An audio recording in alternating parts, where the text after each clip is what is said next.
欢迎您继续回到《寰宇全世界》。在上个礼拜，我们看到了美国对委内瑞拉展开了军事行动，而且呢，川普呢就直接在海湖庄园，他就在众目睽睽之下，也在全球所有人的目光之下呢，把这个委内瑞拉的总统马杜罗给带走了，而且呢，立刻就带出了委内瑞拉的境内，并且在之后呢，也主张了说，美国在委内瑞拉当地的石油是有权利的，又立刻扬言说，下一个哥伦比亚要小心了。好，还有古巴也准备倒台吧。另外呢，他也说呢，格陵兰必须也纳入美国的控制等等，因为他说，如果不是被美国控制呢，就可能被中国大陆跟俄罗斯给控制，所以格陵兰对美国来讲太重要了，具有战略重要的价值。好，那当然这一连串的行为呢，最近也有一个新的名词出来啊，叫做唐罗主义啊，就是门罗主义的2.0版。现在因为是川普当家，他是唐纳川普，所以叫唐罗主义。川普6号就宣布，委内瑞拉临时政府呢将向美国移交3000万到5000万桶的石油，而且他特别强调要用市价出售，所得到的这些资金呢将会由川普来进行监管，确保这些资金用在造福委内瑞拉人民跟美国人民。以市价出售，大家立刻联想的会不会对中国大陆，就是现在委内瑞拉石油的买家造成冲击？会吗？那如果中国大陆不买的话呢，会找谁买？还是说买可是有条件的买啊？这些问题我想请教一下委员。还有就是特别，川普现在讲说，我委内瑞拉的油脉我控制住了，我要用来造福委内瑞拉人民跟美国人民，可是很多细节都还没讲定，不是吗？对，我先这样讲啊，3000万桶跟5000万桶是他目前的储油槽里面拿出来的。那过了这些呢？这3000万到5000万桶看起来很多，其实不多一下就没有了。然后接着呢，川普的讲法，他用个 ownership 嘛，他拥有嘛，他拥有这个，他有拥有权。Greenland，他对这个也是一样，他就是要拥有，那他长期持有。那这样问题来了，他礼拜5他找了各大的石油公司的老板们在白宫谈嘛。就是说你们要投资嘛，要赶快把更多的石油给挖出来嘛，所以这是个长期投资。我们先这样讲，第一个蕴藏量，究竟委内瑞拉的石油蕴藏量有多少？说有3000亿桶。我告诉你，这个现在国际的专家们是很质疑的，因为最早的这种出来的数字是1000亿桶，怎么3搞2搞变成3000亿桶？会不会夸大？所以美国是想说，这全世界最多石油就在委内瑞拉，如果没有的时候，那你怎么办？第二个是开采的费用，这个大老板们到现在为止不敢答应的原因在这里。你知道，钻探的设备很多都已经陈旧、坏掉，没有经营。是，那你钻探的这些设备，还有呢油管，油管很贵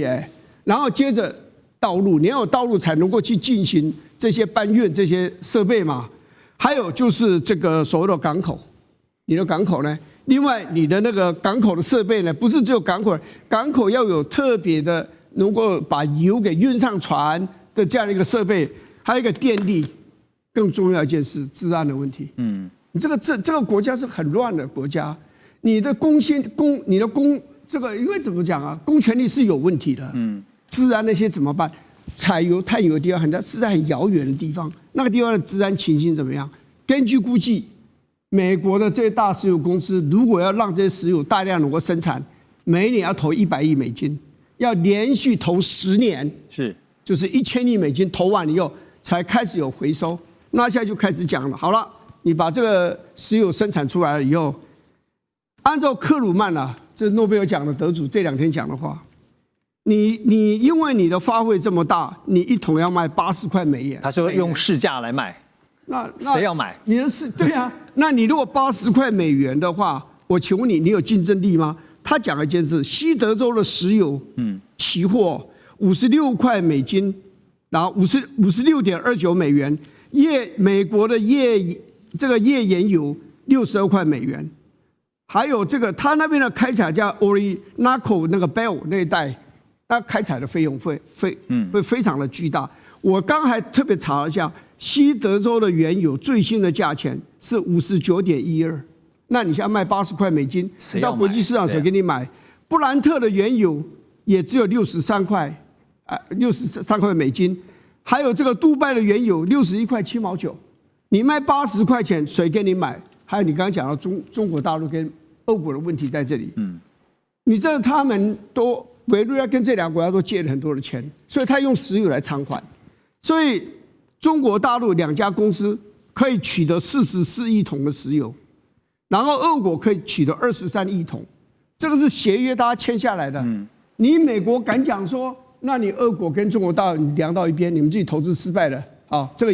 一滴油都不给你们，你觉得他可以做得来吗？川普会，因为他说什么，在我眼里都没有国际法，那那么夸张。如果是他讲的这么伟大的话，乌克兰战争早就结束了。如他所讲，20小时就结束，俄国人并不怎么买他的账那你这两个国家加起来，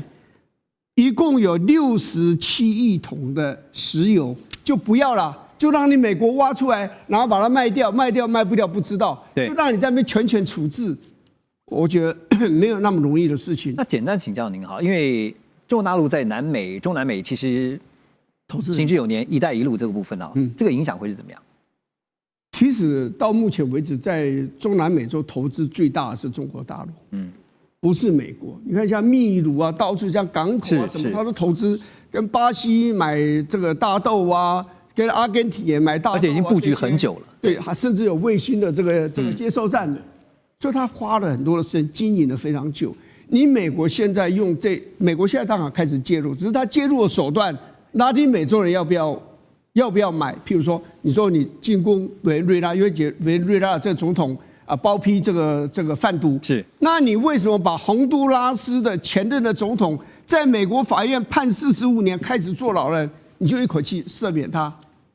对不对？你就是为了赢的选举而已，所以你就不择手段嘛，对不对？那你譬如说，你这个阿根廷，你贷款了200亿美金给他们，那你这样的做法就是要介入人家的选举，只是加深拉丁美洲人对美国的一些的不满。所以，川普的这一套是不是可行？他的做法跟以前的总统们都不太一样，他是用很高压的手段。然后砸大钱的手段，那长期来看，1-2个国家、2-3个国家可能有效，整体的国家、整体的地区，而且长远来看是不是有效，我们真的不知道。对，我们刚刚讲说唐罗主义就是这次再次的全球也看到了，就川普想干嘛就干嘛的意思然后呢，他要向全球证明一件事情，就是要让美洲成为美洲人的美洲，就不准其他人包括以前欧洲，现在呢亚洲势力都不准进美洲。好，但是有可能吗？因为他要怎么样来控制这个委内瑞拉呢？委内瑞拉临时总统，我们现在看到在画面中这位叫做罗德里格斯，他说呢，其实他有会见了中国大陆驻委内瑞拉的大使，也赞赏中国大陆呢在强烈谴责美方严重违反国际法跟侵犯委内瑞拉主权行径方面所坚持的立场。那现在稀土交易所呢也有一个公布，他说委内瑞拉呢大约有30万公吨的稀土可用，大约是中国大陆已知储量的1半，所以呢还是除了石油以外就是稀土这是重要的战略资源。好，回到我的问题林老师觉得，